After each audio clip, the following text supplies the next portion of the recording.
What will become of us, ladies and gentlemen? Welcome on back to Football Therapy with me, your host Jan. I hope you're doing well. I genuinely do hope that. Welcome back to Chelsea News, which is the daily series here on the channel where I reflect on everything that's being said about Chelsea across global football media. In today's content, Chelsea's continued search for a new manager goes on. Is Andoni Iraola going to Palace? Is Xabi Alonso coming to Chelsea? I mean, that would be my choice. I've said that before. Potential pressure to sell key players. Story still rotating. And of course, we are playing in a Premier League game. I'm terribly sorry to remind you. We might talk about that a little bit. And the Athletic had this really interesting alternative Premier League table. Yeah, bear with me. Anyway, before we crack into it, take a moment and listen to this. Right, thanks Surfshark for sponsoring this video, guys. Having a VPN in this day and age is so important. A virtual private network, it protects you, it opens up new media, and Surfshark is the best. It has so many different servers and so many different locations. It's slick, it's easy to use. I use it every day. You might be asking, why get a VPN, Jan? Or why should I upgrade to this VPN? Well, because it's important to have a good one. It protects you from all those nasty data pirates across the World Wide Web trying to get your personal data, because it moves your internet's location elsewhere. It helps protect you. Also, very, very, very important, you can now browse in total privacy, which is important these days because no one has privacy anymore. So thank you, Surfshark. Protecting your data, letting you browse in private, and also opening up new media. You can utilize Surfshark very easily on different media streaming platforms. Simply move over to a different country's location. It's the click of a button. It takes a second. And once you've done that, you open up an entire new media library from that country. You can also use it on live streaming sports platforms should you need it as well. Surfshark is there for you. Unfortunately, because you're a viewer of my channel, you can utilize my code FOOTBALL on Surfshark to get 4 months extra. That's right, 4 months extra. Alternatively, just go to surfshark.com/football to unlock this deal as well. It's time to upgrade, guys.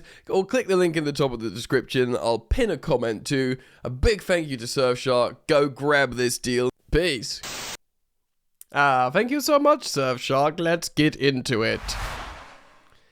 Okie dokie. Before we talk about the manager situation, which of course is going to be the big story for Chelsea from now on until we get a new gaffer, essentially, we are going to speak about a little bit on Xabi Alonso and Andoni Iraola. McFarlane was very late to his press conference, but he got there in the end and said some stuff about the end of the season. Of course, we're playing Liverpool.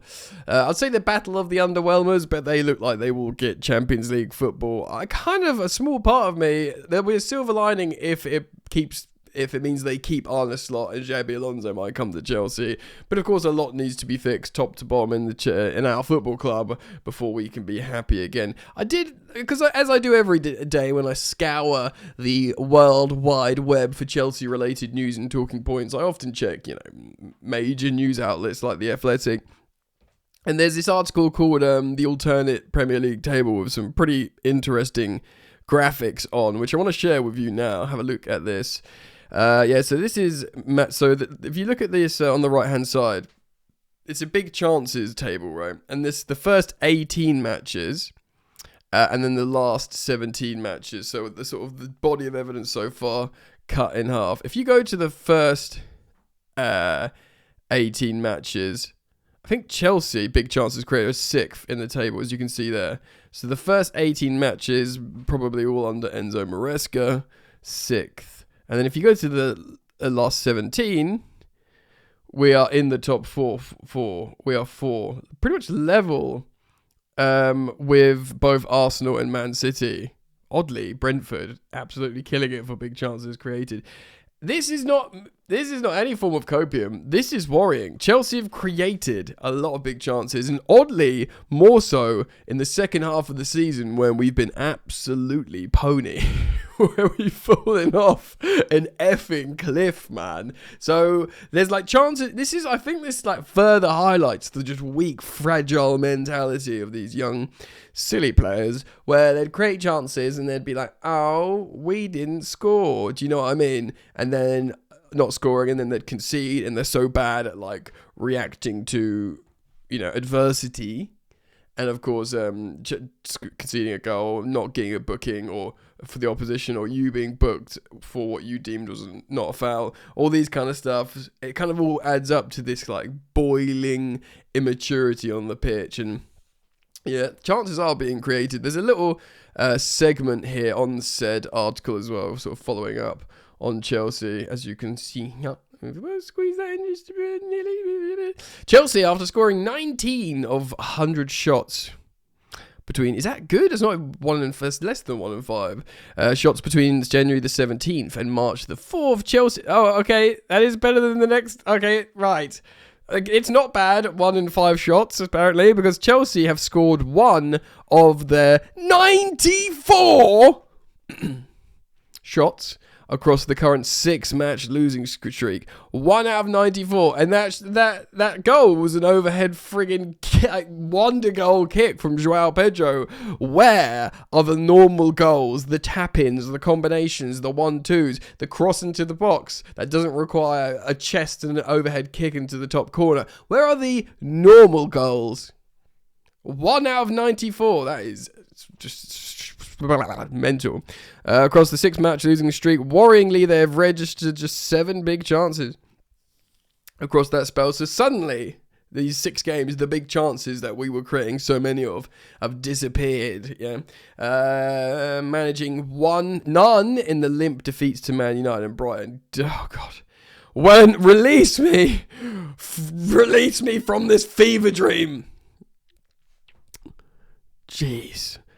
João Pedro has shone up front, and despite the chaos around him, kudos to him. Our player of the season, bar none, converting 14 of his 25 big chances. Palmer and Fernandes have converted 8 of 13 and 6 of 14 respectively, but have been inconsistent, and Liam Delap has missed 4 of his 5 big chances. Alejandro Garnacho has missed 7 of 8. Terrible. Lovely little palate cleanser, just to show you how profligate in front of goal we've been, and apart from João Pedro. But I do want to get into some news now. I wanted to start off with that because I found it interesting. I don't know, I'm a bit of a nerd. Jan the Stat Man lives on. But let's have a little look here. This is courtesy of CFC Daily on X. He's citing El Chiringuito TV, which is a very silly, like a Spanish sort of tabloidy TV show / maybe newspaper. Andoni Iraola is close to joining Crystal Palace. Now, of course, since they've said that, this has been aggregated onto different, news aggregators, stuff like these football Twitter X accounts, but also you've seen it at some other places. You might think, I had some people on the Tifo Football podcast speaking about Chelsea, how Andoni Iraola could do better than Chelsea. They were all like musing, like, ha ha ha, Chelsea's a circus. But, real talk, we are. But the fact that they're like, oh, he can do better than Chelsea, he's even get the Crystal Palace job if he tries his luck. The thing is, though,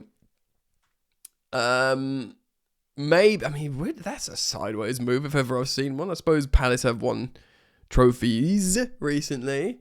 The thing is with Andoni Iraola, he does really well so far in his career for the teams that are allowed to react to the situation and not be the protagonist in the game. If he goes to a Chelsea or a big club, he will then become the protagonist.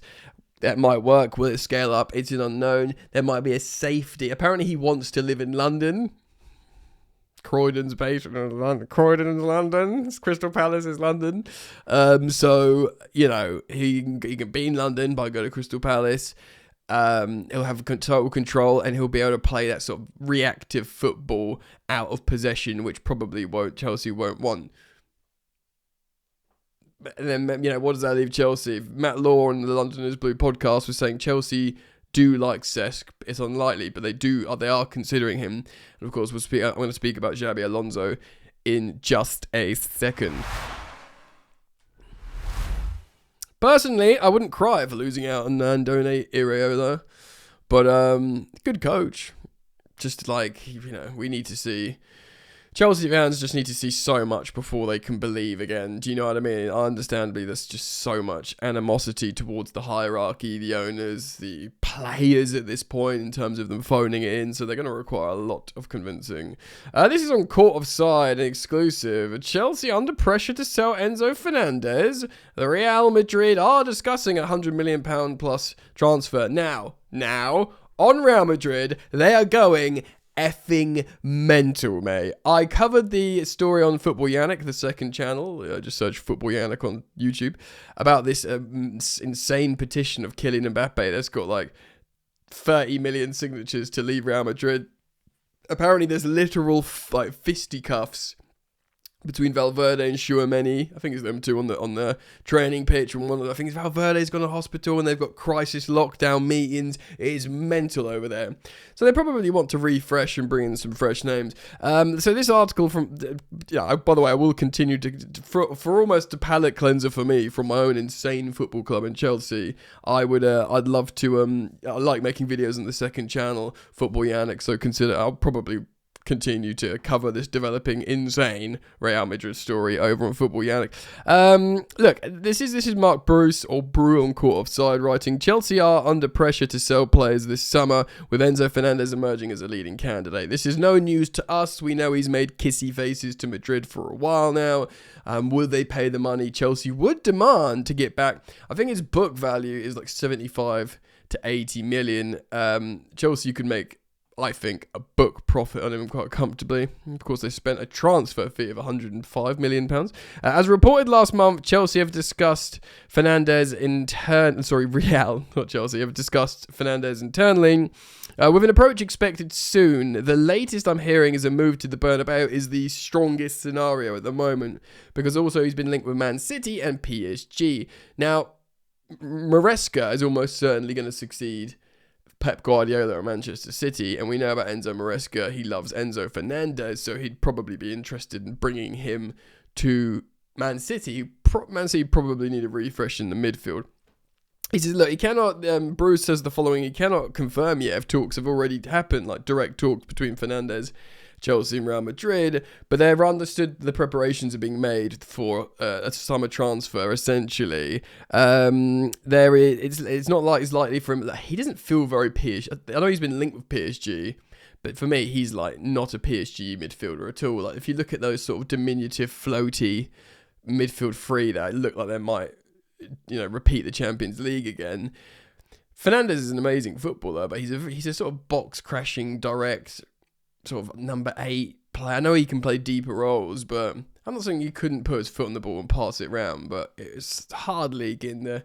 He's always felt quite Real Madrid-y to me. As much as I'd like to keep him at Chelsea, not as much as other players, but I'd like him. I like Enzo Fernandez. He's always sort of reeked of Real Madrid in a lot of ways. Do you know what I mean? And it would seem Chelsea would only consider selling him out of the league. They don't want to basically sell him to Man City, especially if you think that Maresca goes there. It might, God forbid, the owners and hierarchy might not look good.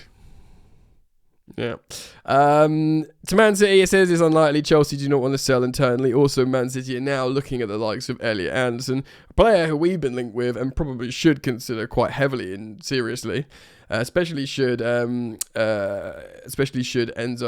Fernandez go. One moment, please.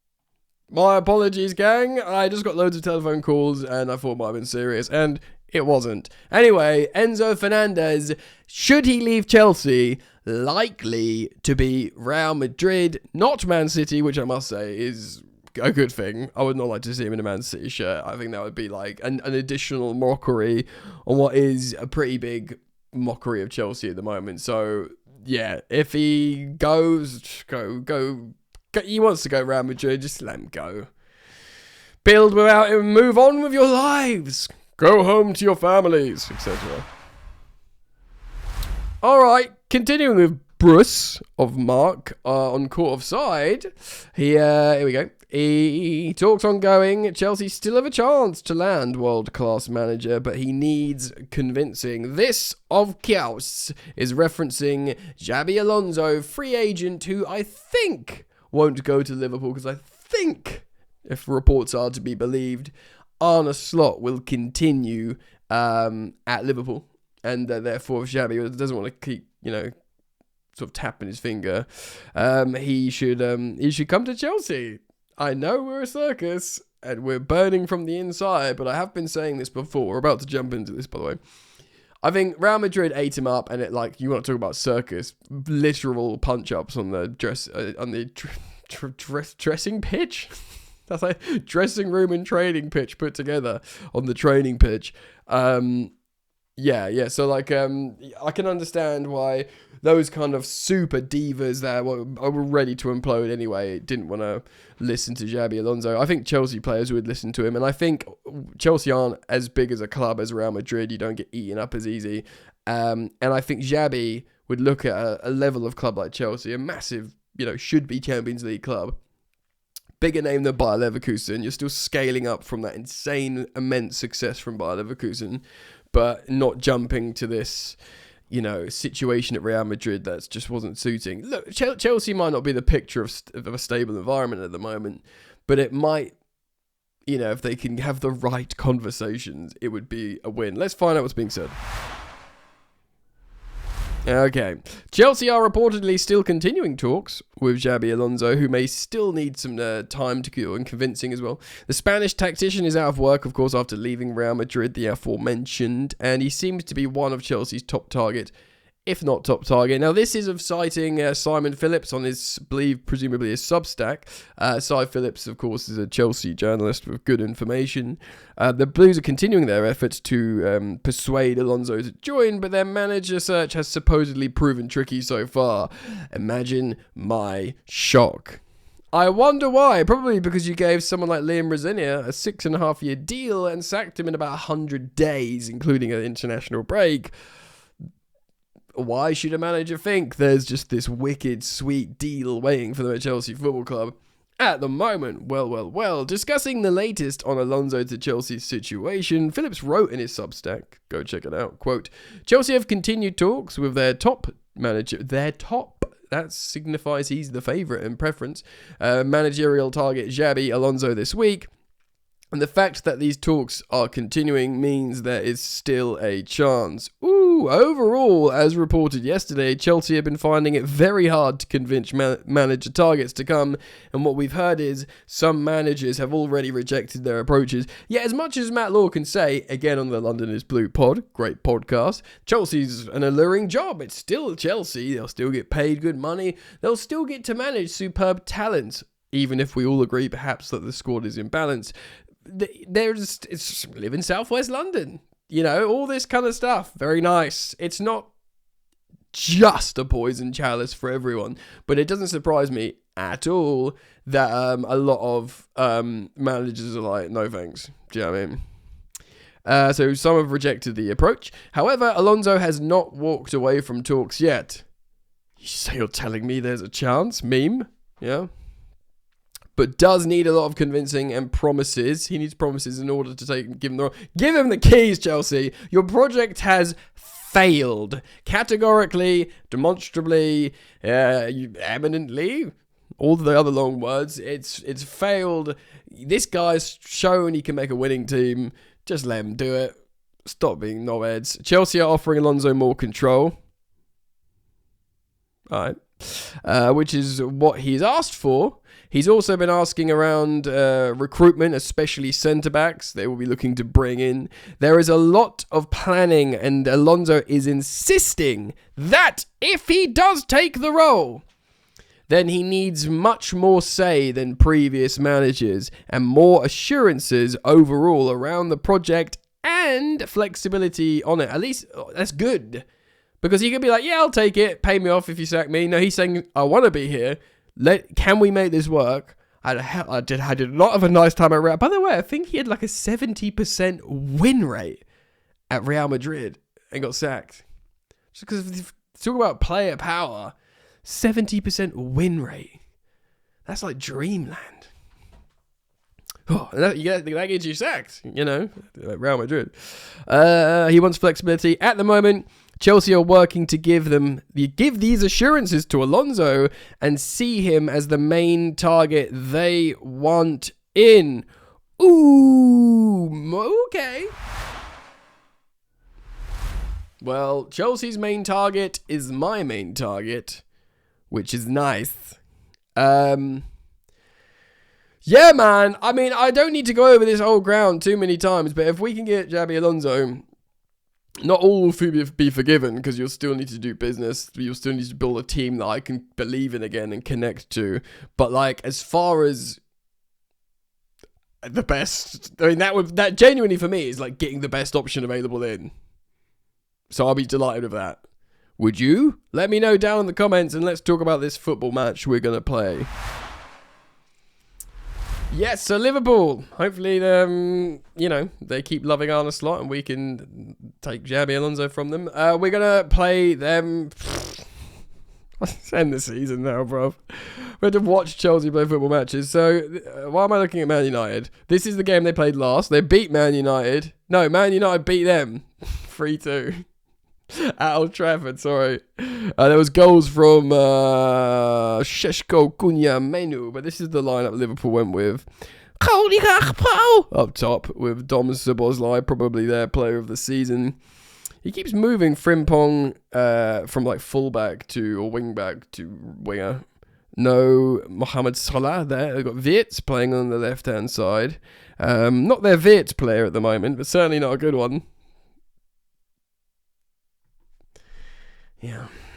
4-2-3-1 from Arne Slot's Liverpool. Now, I'm going to try and build a lineup for Chelsea. One thing, I didn't go through Bobby Vincent's, like, what's it, minute by minute, whatever it's called, from the press conference, because it was general stuff. Jesse Derry, he's okay, it's positive, bless the lad. He won't play for Chelsea again this season, but they'll be monitoring him, and they were happy. They saying that he showed some great promise, and Garnacho and Neto have got knocks, so I think they'll be unavailable, and Rob Sanchez will also be unavailable due to the concussion protocol. Yeah. So with that being said, let's try and build a lineup. Come on down, Chelsea's underperforming B team. I jest slightly, but I think everyone's underperforming. All right, so Jorgensen's back. Yes, he is. I actually think Reece James I think we're so in the toilet at the moment that they're trying to do as much positive vibes as possible. I'm going to go crazy here. Yeah. Reece James to start. 60 minutes. I know you might be like, oh, give him off the bench. I'm going to say 60 minutes. And also, coming out of an absolute bang, Levi Colwill. Get him up to match fitness for the FA Cup final. Again, both could just be 60 minutes, but starts. Trev Chalobah has not been good. They've all been bad. But, I mean, for far and mine, we're going to Barcelona. We'll cover that as and when. But it has to be Chalobah here. Look, this is like a whole all-Cobham back line, nearly. So feel-good vibes back. I am tempted to put Hatter in over Cucurella. Cucurella has been poor, but I think that would probably create unnecessary headlines at the moment. So you can keep your spot on Cucurella. Obviously, player of the season. João Pedro starts up top. We're hella short on wingers. I mean, Palmer has to start on the right, doesn't he? Because we're so short on wingers. No Neto, no Garnacho, no Jesse Derry. My word. Unless we do, oh my god, unless it Delapas to start and João Pedro goes on the left. I'm going to put Enzo Fernandez in the left pocket and he'll just tighten in. I think. I mean, in a way, you almost want to play like a wing-back system with two like inside 10s. Not that McFarlane would do that. You know what? Let's just freaking do that. Chelsea, I'm going to break the rules. Chelsea stitched me up all season. I'm allowed to do what I want now. Yeah, all bets are off. Okay? Colwill. Oh, but Colwill's very good at centre back, isn't he? Ooh. What am I doing? Right, Chalobah, right centre back. Colwill, centre back in possession, just like the Maresca days. Right wing back, Reece James. We're going to put, in that case, Hatto at left centre back. Left foot. There we go. Back three. Wing backs. Look at that back five. Score if you can. You almost certainly can, Liverpool. Which means, of course, you'll have a double six. I like it. Fernandes will play in the left pocket like he does. Palmer will play in the right pocket like he does. Creating and finishing that box midfield. Caicedo, who I must say has been out of form like everyone else, will start, and I would play him with Lavia over Santos. Bang! You still get your box midfield. You get all your best players on. The best players, and you play without wingers because, quite frankly, we don't have any. So without Esteval, without Gittins, without Neto, and without Garnacho, literally all our friggin' wingers, you play a box midfield. You get width from wing backs. Hopefully Reece doesn't do his hammy running. And that's your setup in possession, ladies and gentlemen. Well. There we ruddy have it. What do you think? Let me know with your thoughts. Please do leave them down in the comment section below on the manager stuff, the transfer window, heck, the Liverpool game, which is, another 90 minutes plus of football we have to endure together and try and get through emotionally. And, please do consider liking and subscribing on YouTube, following and 5-starring on your podcast apps. You can find me there by searching Football Therapy Podcast. Do genuinely go check out Surfshark, because I do use it myself. It's really good. So, link in the description, or just use my code FOOTBALL for that promotion. All right, gang. See you soon. Peace.